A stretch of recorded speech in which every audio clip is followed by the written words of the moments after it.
After, and today I'm gonna be talking about Fortnite Save the World hero loadouts, right? Because hero loadouts can get quite frustrating and quite don't mind the stutter, quite confusing to make because there's again plus 200 heroes in the game.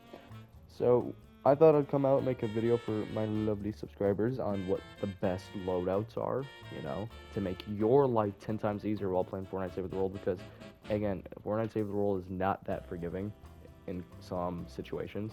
So today I'm going to be going over 3 loadouts. One of them does require a voucher, but thankfully I have a loadout that should be able to help you in ventures in the long term.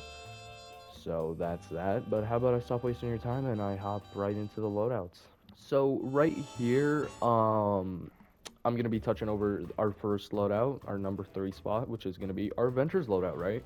Now, I thought that I should make this loadout specifically in my top 3 because Ventures is key in Fortnite Save the World to get your vouchers, to get flux, to get whatever you want, but mostly because of the vouchers and superchargers. Superchargers and vouchers obviously higher your level after 130 to 133 to 137 until 144, right? Which you would want to make your survivors like give you more power level, to make your heroes give you more health and more ability damage, to make your weapons do more damage, right? So this is going to be the Ventures loadout video. In the lead, in the command, you're gonna have Commando Spitfire because he gives he cools down the minigun by 66%, which is gonna be very helpful when you're fighting a lot of enemies with shitty weapons, because that's how it goes in Ventures when you first start off. And having the 66% cooldown on the minigun is really nice. We're gonna be rocking the team perk of Happy Holidays, reduces your ability cooldowns by 40%. That is really helpful too, Um, maybe sometimes I'd like to run totally rocking out, but that's rarely. That's just when I run, I have like fun or something like that, right? So in your support team, again, when you're not willing to run totally rocking out in your team perk, Battle Beat, amazing support team hero. She literally makes everything 10 times easier for you. I'd recommend picking her up actually as your first, like one of your first heroes when you start playing Save the World, because she's gonna be in most of the loadouts that you're gonna be nice stutter, that you're gonna be using in the long term. So I recommend picking her up as soon as possible.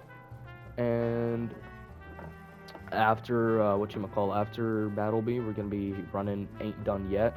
Increase going commando duration by 5 seconds could be really helpful to laying some damage into a smasher, laying some damage into a mini boss, or take out some fatties, So Ain't Done Yet is a really good support team hero to rock. And survivalist because lower venture zones, right? You're gonna basically have 2,000 HP, and if you're put up against like a smasher and a mini boss, you could die really fast, but you don't want that, do you? You want to keep laying more damage into him. So I recommend putting survivalist in your support team to stay alive while fighting a bigger enemy like a smasher and mini boss. And first couple of the day increases your crit rating and crit damage, which is amazing for the minigun. More damage, more crit rating equals to more crit damage, and it's really nice to have more damage on your minigun while shooting a smasher or shooting a mini boss or just shooting fatties or whatnot. Now, I have startup as my last support team perk, but I don't recommend using startup at all. I would instead go to the collection book over here and show y'all what I would put. I would put Diecast Jonesy, right? Because Diecast Jonesy increases your minigun damage by 25%, right? And Diecast Jonesy just makes it so your minigun obviously has more damage, which is obviously way better, so you can get those mini bosses and smashers out of here faster, right? But I do not have him because I was being a lazy piece of shit and I took way too long to get him. So I'd recommend when he comes around to pick him up. I don't think he's voucher worthy. I don't think you should waste a voucher on him. I think you should just wait till the venture season comes out where he's in the shop and buy him. So that's that, and that's gonna conclude our ventures loadout, or our top 3 spot.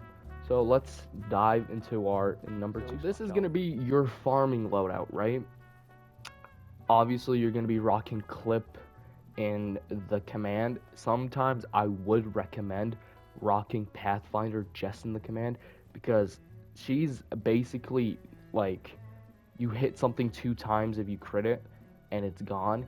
So that's really nice. That's when you don't like if you ever feel like not using long arm of the law, anti-material charge, I'd recommend using clip in your command. But for this loadout specifically, I'm gonna be having clip in the command instead of Pathfinder Jess, because clip basically doubles whatever you get. If you destroy a car and you get like 6 nuts and bolts, it doubles it to 12. You know what I mean?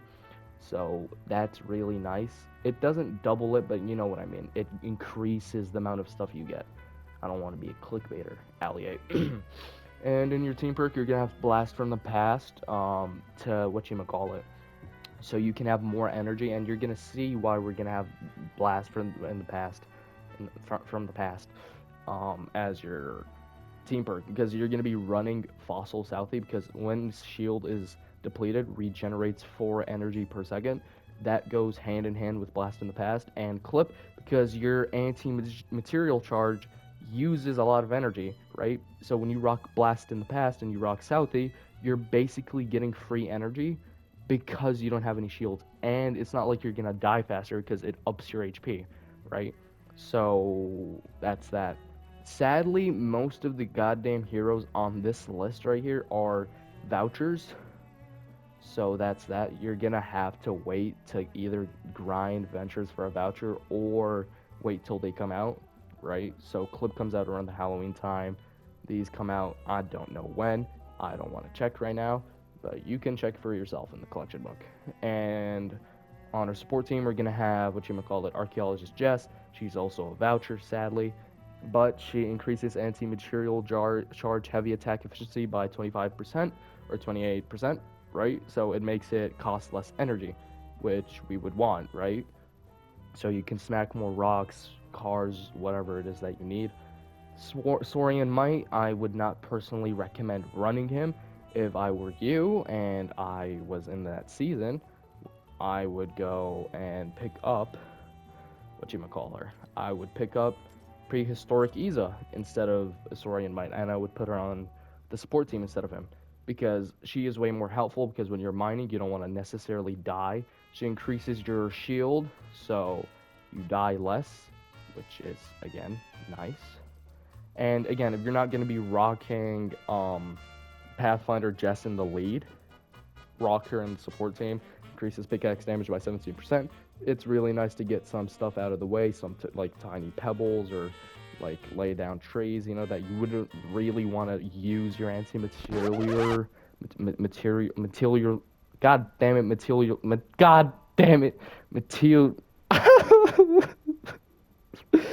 material charge on, So you're gonna be rocking goddamn fucking Pathfinder chest. And for your last support team, you're gonna be rocking I forgot his name. What the hell is his name? You're gonna be rocking Flash AC. I just fucking zoned out for a bit. Because he decreases your phase shift cooldown by 25%. It's really nice when you want to go around the map like a little monkey, So that's that. And that's going to conclude our top 2 with our farming loadout, and let's hop into our top 1. And here in the top 1, of course, it's going to be the Cupid's Arrow bow loadout, because everybody uses it. You're going to use this at some point in your Save the World career, right? I'm just going to get right into it. Commander, you're going to have Stoneheart Farah, one of the best, maybe the best hero in Save the World. Could depend on what your playstyle is. Because on bow hits, arrows splinter, dealing 60% of the damage to 5 nearby enemies. So it basically means if I hit one husk and there's 5 husks around it, those husks will also die or take damage, right? Very useful, very helpful when you're rocking Xenon bow or the vacuum tube bow. This goes really well, especially with the goddamn vacuum tube bow. So there's that. And the team perk, obviously, you're going to be rocking totally rocking out. Man, what's up with my little tongue today? It keeps twisting and turning. So totally rocking out is going to increase crit rating by 160%. and that is really helpful because you're going to be critting more with your arrows, which might be, again, xenon bow, vacuum tube bow, cloudburst, whatever it is. You're going to be doing way more damage because of totally rocking out. And if you run in the support team that battle beat and fumble, you're basically going to have totally rocking out for the entire time. Maybe sometimes you're not going to have it because um you might be put in a situation. But again, battle beat and fumble should always be used. Some people like Beast would rather use sub wafers, but not me. I'd rather use fumble because he's just easier to use than sub wafers. I don't want to go around for 10 minutes or whatever it is, look for a wafer so I can eat it while I'm fighting. So that's why I'd rather use fumble. Just pick up a football, because you're probably gonna stumble across a football on accident while you're killing like a husks, a smasher, a mini boss, whatever it is. And quick scope for that sweet sniper damage increase, and sure shot for sniper critical damage. So when you crit, you do more damage. What's there not to love? And because bows have one arrow, I'm gonna have to give it for locked and reloaded, because after reloading increases weapon damage by 15% for 5 seconds. That's amazing, because whenever you're goddamn, oh, there it is, Brady. But whenever you're goddamn reloading, you're gonna be reloading quite frequently with your bow and arrow, right? So you're gonna be you want that extra damage. And that will conclude our top 3 hero loadouts. If you want to see something else, like a top 3 weapon list, whatever it is, make sure to leave it in the comments and tell me what you think. I will see you guys in another video. Goodbye.